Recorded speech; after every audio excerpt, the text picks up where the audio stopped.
Hi, this is Kayle Chilton, and this is my part 4 of the Action Research Project. Um, Number 1 says how learning in previous ESL endorsement courses was applied during my practicum. I really tried to focus on the language objectives that we have learned about and making sure that I focus on adding those into my lessons rather than just the content objectives. Something that I did this year that I think is kind of silly and easy, but never did it in the past 5 years that I taught, is using popsicle sticks.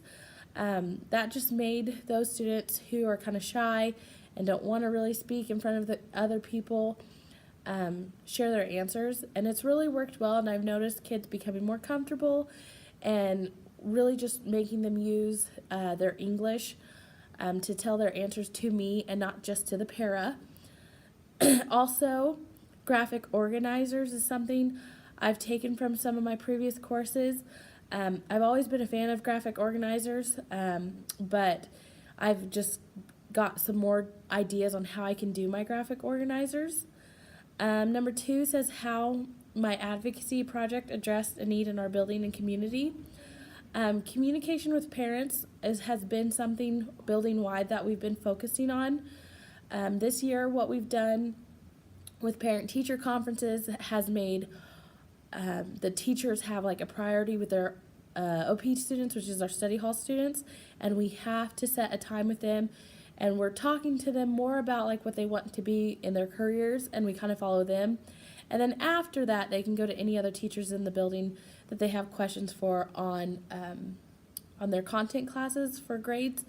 But really, communication with my parents in content level hasn't been as good as what our turnout for parent-teacher conferences have been.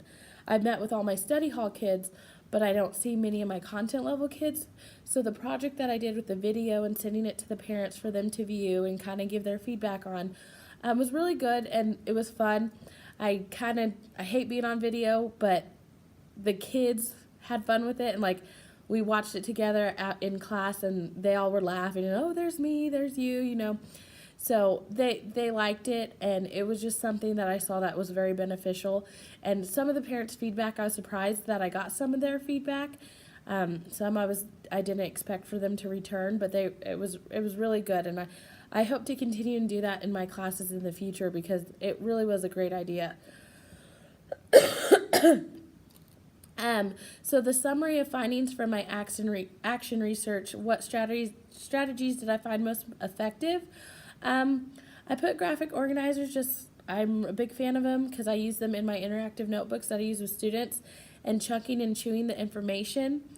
I also have really liked just any academic discourse, either with me intentionally creating that academic discourse or them just having that own academic discourse on their own, is always very effective. Number 4, the aspects of the practicum that contributed most to personal and professional growth.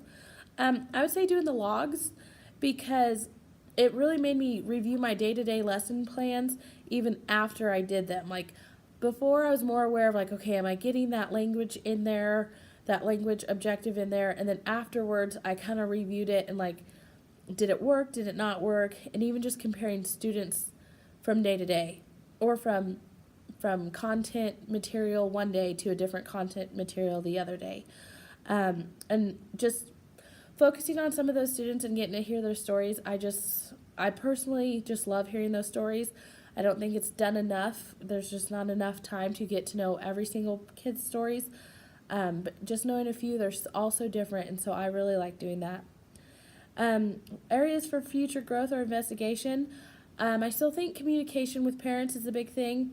Like this time when I did my action research project video, I only did it with one class. So I would like to make sure like I continue and do more classes. Maybe next year do 2 of my classes and do this project with, and then eventually all of them, and make it more involved with the students.